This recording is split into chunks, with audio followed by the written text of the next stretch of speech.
lastly, let's go ahead and get into it. I'm just going to read this verbatim from my article today. In a not so surprising move, Joe Hendry has revealed that he's training at WWE Performance Center full time thanks to a collaboration between WWE and TNA Wrestling.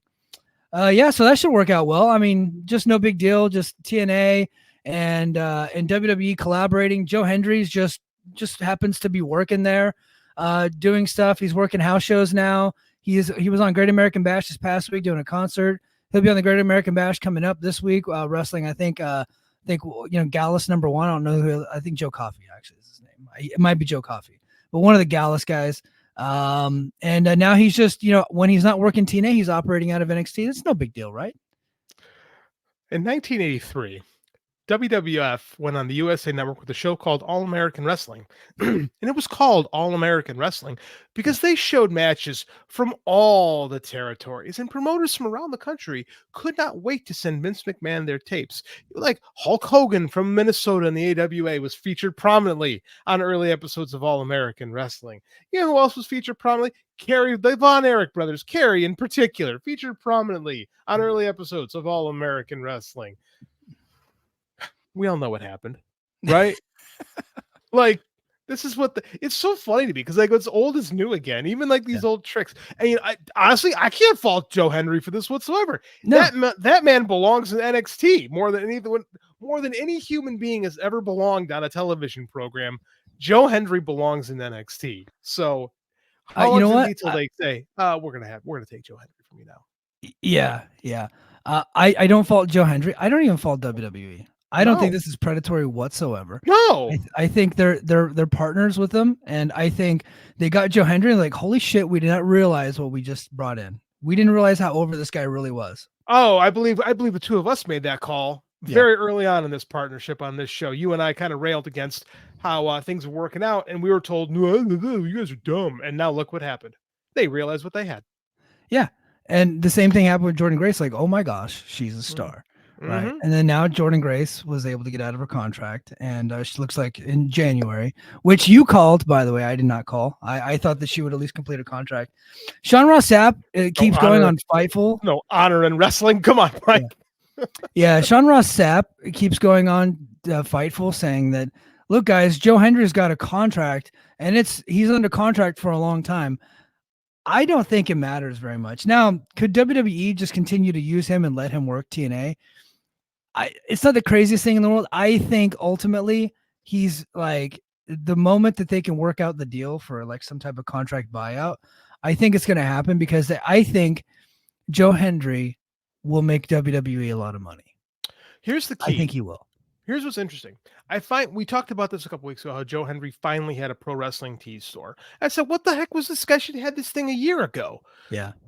Here's the thing. I truly believe this is an experiment. WWE can watch those pro wrestling tee numbers and go, that should be our money. And then all of a sudden that becomes a shop WWE product. Like, here's what's great is they can let Joe Hendry train. They can put him on their shows. They can use him, and they don't have to pay him. Well, I'm sure they pay him his rate, whatever it is. I mean, a day rate. I mean, which is a drop in the bucket for them. Right. They don't care. But he's not under contract. Like, they're not paying. Like, he's not making, we'll put it this way. He's not making as much as insert X Performance Center trainee is there. Yeah. Like, pick one. Kalani Jordan, the name I don't even know what they do. I just picked them up. I just picked that name out of my collective memory. Like, I'm sure he's not getting paid as much as Kalani Jordan is to be there, but he's over. And eventually WWE is going to do what WWE always does and go, we want that. Yeah. That's what they do. And it's smart. They should want. Look how over I'm they not got. saying it. Yeah. I'm not saying it's bad. I'm not saying it's predatory. I'm saying it's wrestling. And that's what every single person working in the independents right now wants to do. They want to grow their awareness and grow their brand so they can get picked up by a bigger company so they can make more money. Yeah. That's wrestling. That's life. Right? Don't we all try to get a better job somewhere so we can make more money? Like, again, maybe TNA fans are going to get offended when I say this. What'd I say? No, I'm saying I'm doing that right now. Okay. I'm actively trying that. I was not reading your mail. No, like, I had a rant. It's gone. Like that's what I'm saying though. Like this is what you do. This is what we do. Like people are like, well, people TNA, like people don't want to leave. Like no, man, no one cares. They say I'm this company till I die. Until that doesn't happen anymore, and then I'm really Yeah. not for that company. Like, dude, that's not. I don't even want to make fun of people for that because that's just life. Like Mhm. nobody cares. Like this is reality, right? Nobody cares about you except you and your family. So you That's have to it. do what's best for you and your family at all times. No company is going to be there for you when you need them, right? When you're down and out and you need money, what are they going to do? They're going to WWE may throw you a Legends contract. You know, it doesn't really mean anything. You're not going to get paid. It's not going to be enough to pay your bills, right? At the end of the day, you got to look out for number one. You got to look out for your family. Do what you got to do. If Joe Hendry can get himself a job in NXT, and it more power to him. Yeah, if you're working for a wrestling company and you die, right, and you die, even if you die in the ring, they will have your replacement ready to go before your funeral even starts. We saw it. We all Yeah. watched it. If you're old enough to see what happened to Owen Hart, that's what happened. Yeah. And that's not only wrestling, that is every business. The show is going to go on. They're going to have you replaced in a heartbeat. It's even that way in the business that I'm in the military. What we Mhm. lose one person and then all of a sudden we have trainees ready to get up and take their spot. That's just the way that it is. That's Um, all eh, business. That's yeah. all jobs. Like unfortunately, we have a teacher at the school who's got cancer, and he sent us an email today saying he's not going to make it. And it broke my heart to read it, man. But you know what? They're going to have to hire another math teacher, Yeah. right? That's just life. And like I said, I work for for the most socialistic program in the United States, public education. Like that's just life. Yeah. It just is. Yeah. Well, and you know what? And I think so far, TNA fans are surprisingly positive about this for Joe. Like, I think they're genuinely happy for Joe. How can you not I, be? and I think they're genuinely happy for Jordan Grace. Because sometimes you'll see like the opposite. And I do think that if they went to AEW, it'd be a different story. They would be Well, mad at yeah, them, right? I agree with you. Yeah, because there is like there's always been this resentment from TNA fans towards AEW because AEW kind of came in and took that number 2 spot, and then we're bigger than TNA ever got. We're able to sell more tickets and more pay-per-views than TNA ever could, and there's a resentment there, and I get it, and so It goes both ways. It goes both ways though too. and well, and AEW fans are Mhm. very like snobby towards TNA and TNA fans, specifically King of the North. Like he's probably the worst. That's true. Yeah, You had a great tweet about Santana today that I thought was very, very appropriate because it's 100% yeah, accurate. yeah. Well, because Ibu finally is coming around on it. So Ibu from Wrestle Purist said that when Santana's deal is done, WWE should make him an offer because the guy's gotten himself into great shape and he's doing great work. And Yeah. I agree.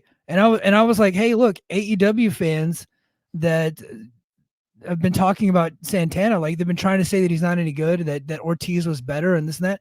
They're only saying that because he left AEW on his own. He didn't get fired. It wasn't like his contract expired and Tony didn't want him anymore. Like 2 years before his contract expired, he wanted out. It And made then that and then very he clear. yeah, he made it very clear and he wanted out on his own. And he's doing very well for himself, not only in Mhm. TNA but on the indies.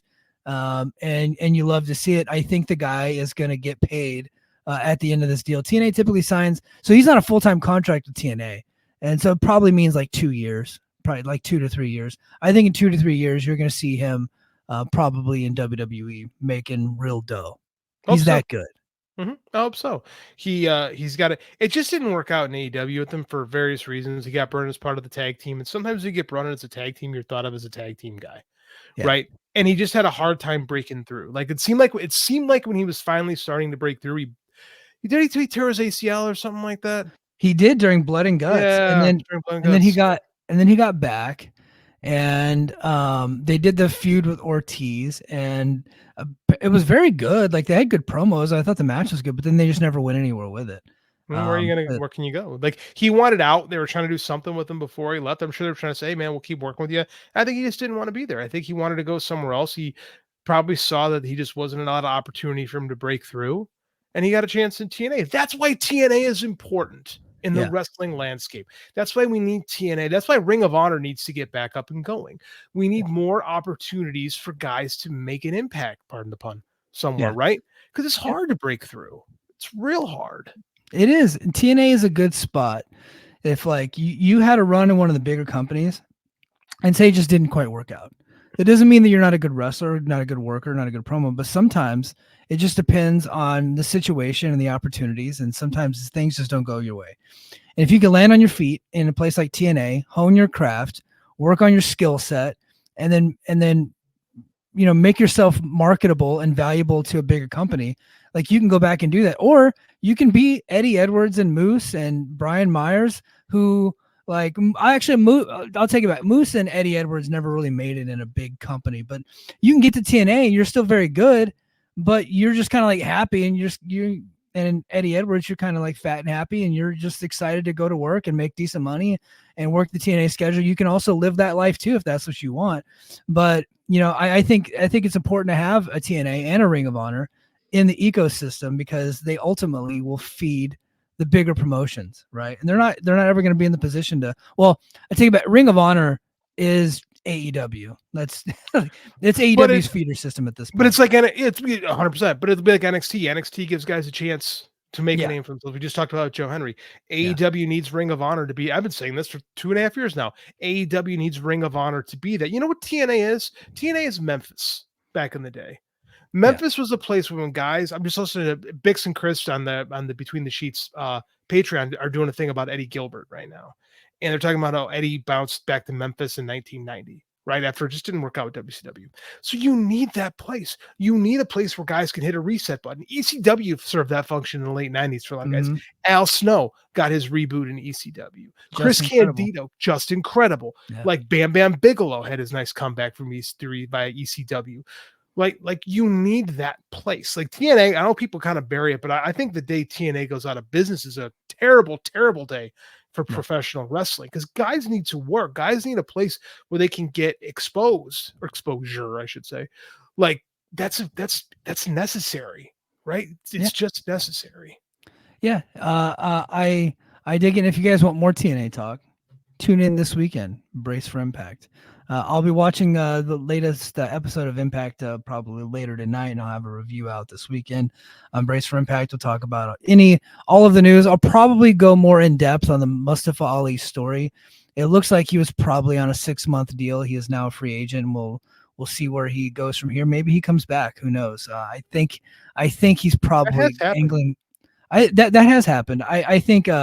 I think he's probably trying to angle to get him way into AEW, but if AEW doesn't take him, which has happened to people, he could very well come back. I don't think he wants to go back to WWE. The guy tried like hell for years to get out of there, so he could very well end up back in TNA. So we'll discuss that. So join us, patreon.com/the Mike and JD Show. I'll also be back later this weekend with an overtime recapping SummerSlam. I will make it my point this week.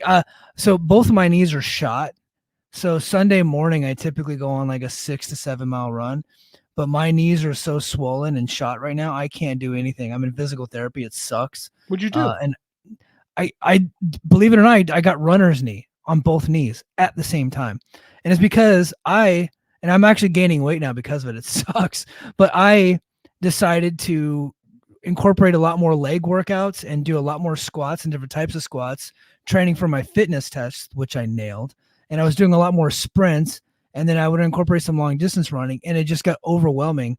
And I went to the doctor, and the doctor diagnosed me with two very dire things. The first one being runner's knee, and the second one is, Sergeant Gilbert, you're 41 years old.